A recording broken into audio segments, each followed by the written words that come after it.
अस्सलाम वालेकुम दोस्तों, मैं हूं आसिफ अली ख़ान।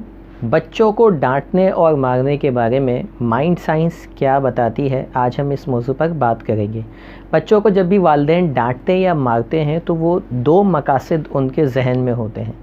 एक तो मकसद ये होता है कि हमारे इस डांटने और मारने की वजह से बच्चा जो भी कुछ कर रहा है, जो आप चाहते हैं कि ये ना करे, उससे वो सीखेगा, उससे वो डिस्करेज होगा और डर के मारे खौफ की वजह से वो काम को छोड़ देगा।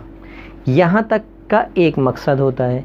दूसरा मकसद वालिदैन का ये होता है कि उन्हें ख़ुद नहीं पता होता कि उन्हें क्यों गुस्सा आ रहा है और वो गुस्से में कुछ समझाने की कोशिश करते हैं। मतलब जो भी वो बच्चों से चाहते हैं कि वो ये काम ना करें, उसको वो एक्सप्लेन करते हैं, लेकिन बहुत ही ज़्यादा गुस्से की हालत में। मिसाल के तौर पे वो ये समझाते हैं कि मैंने तुम्हें मना किया था कितनी मरतबा, मैं समझाता हूँ कि ये काम नहीं करो, वालिदा कहती है मैंने कहा था ऐसे नहीं, ऐसे करते हैं। अब यहाँ पर मकसद क्या है, बच्चे को समझाना, लेकिन तरीक़ेकार क्या है, गुफ्तगू का अंदाज़ क्या है कि जिसमें आपकी आवाज़ बहुत ज़्यादा लाउड है, आपके जो बॉडी लैंग्वेज है वो बहुत ही जारहाना है। बहुत ख़तरनाक किस्म की बॉडी लैंग्वेज उस वक्त होती है कि आपका हाथ अभी उठा के तभी उठा। बास वालिदैन हाथ भी उठाते हैं डांटने के साथ साथ, यानी मारते भी हैं बच्चों को।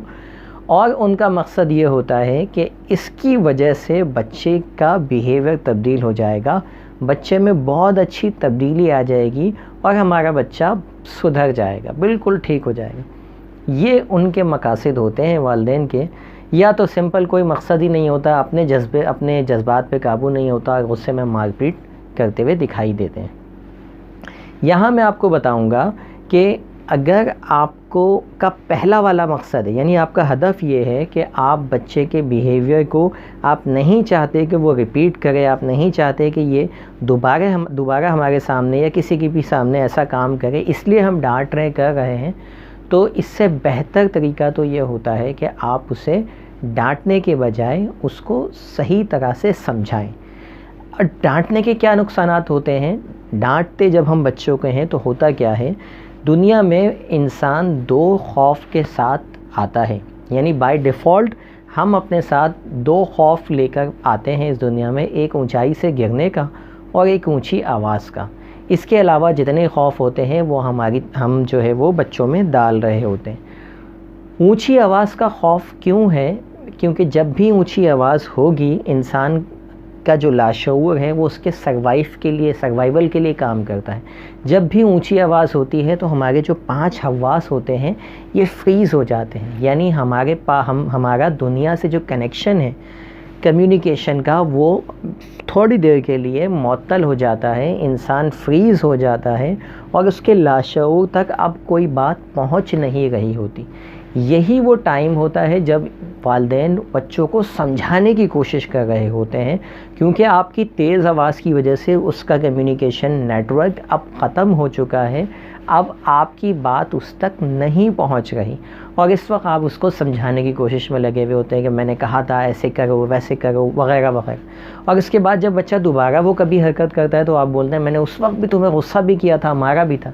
तो इस हालत के अंदर जब बच्चे तक आपकी इन्फॉर्मेशन पहुंच ही नहीं गई, होता क्या है, हमारी जो कम्युनिकेशन है उसके 3 हिस्से होते हैं, 3 पार्ट होते हैं।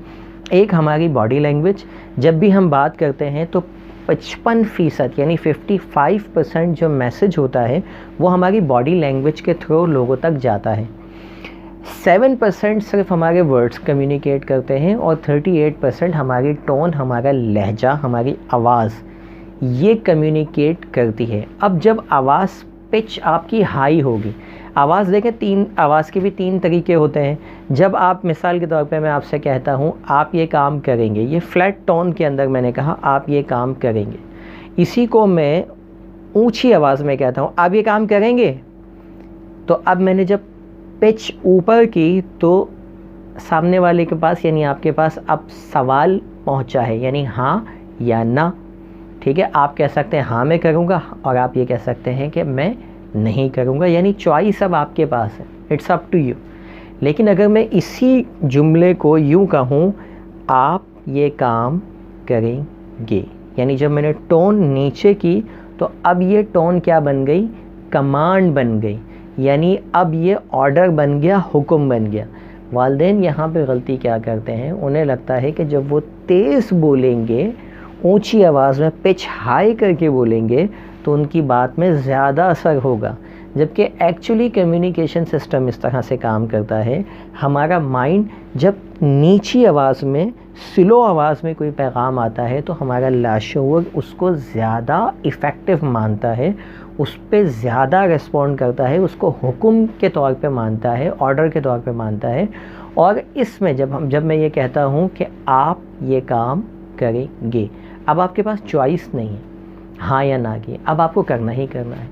तो बजाय इसके कि जब आप तेज़ आवाज़ में बच्चों को समझा रहे होते हैं कोई चीज़, आप बच्चे को प्यार से बिठाइए और उसके बाद धीमी आवाज़ में ऑर्डर की सूरत में बच्चे से कम्युनिकेट कीजिए। वो उसके लाशऊर को ज़्यादा इफ़ेक्टिव लगेगा और वो उसको हुक्म के तौर पर लेना शुरू करेगा। क्यों? क्योंकि आपका जो हदफ है, आपका जो मकसद है वो ये कि बच्चे के अंदर से एक जो भी बिहेवियर आपको पसंद नहीं है वो ख़त्म हो जाए। तो ख़त्म करने का तरीक़ेकार ये नहीं है कि आप उसी वक्त उस पर शुरू हो जाएं।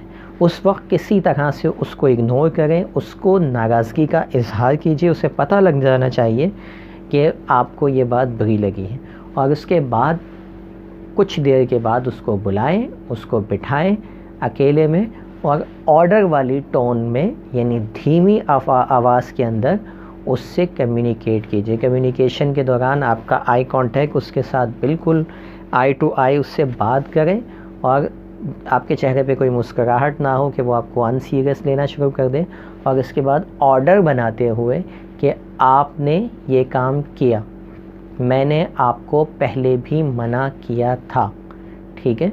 इस तरह की जो टोन है, अब वो जुमले जो भी आपके मुनासिब आपको लगते हों उस हिसाब से आप उसको चूज़ करें और फिर आप बात करेंगे तो आपके जो अल्फाज हैं, जो 7% काम करते हैं खाली, मैंने आपको बताया 55% आपकी बॉडी लैंग्वेज, 38%, 38% जो है वो आपकी टोन और 7% आपके वर्ड्स, ये कम्युनिकेट होते हैं। तो अपनी टोन और अपनी बॉडी लैंग्वेज, इसको बेहतरीन तरीके से इस्तेमाल कीजिए, आप बच्चों से ज़्यादा इफ़ेक्टिवली बात कर पाएंगे।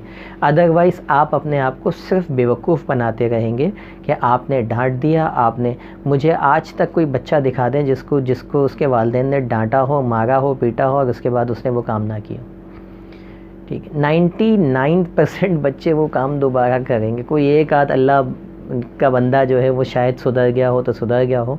फ़िज़िकल पनिशमेंट या डांट मार कभी भी बिहेवियर चेंज करने के लिए काफ़ी नहीं है। टीचर रोज़ाना डांटती है, रोज़ाना चीखती है, क्या बच्चे क्लास में सुधर जाते हैं, ठीक हो जाते हैं? कभी भी नहीं। हमारे साथ मसला ये है कि जो एक हमें पता चल गया कि इस तरीके से हमारे पास रिज़ल्ट नहीं आ रहा, लेकिन हम उस तरीक़ेकार को चेंज करने को तैयार नहीं है। टीचर को पता है डांटने से कुछ नहीं होगा, लेकिन 365 दिन वो डांटती ही रहेगी। वो 365 दिन स्कूल लगता नहीं, वरना वो 365 दिन ही डांटे। आपको पता चल गया कि ये तरीका इफ़ेक्टिव नहीं है। अब आप नई अप्रोचेस से, नए तरीके से बच्चे के माइंड तक पहुँचिए। लेकिन चूँकि हम खुद फ्रस्ट्रेट हुए होते हैं, हम बेसिकली डांट मार के ज़रिए अपनी फ्रस्ट्रेशन निकाल रहे होते हैं। बच्चों को समझाना हमारा मकसद नहीं होता, बस किसी तरीके से ऑन द स्पॉट हम चाहते हैं कि हमारी फ्रस्ट्रेशन निकल जाए। उम्मीद है ये लेक्चर आपके लिए काफ़ी मददगार साबित होगा। इस वीडियो को लाइक कीजिए, हमारे चैनल को सब्सक्राइब कीजिए और मज़ीद वालिदैन तक इन पैगामात को पहुँचाने में हमारी मदद कीजिए। Thank you very much. अल्लाह हाफ़िज़।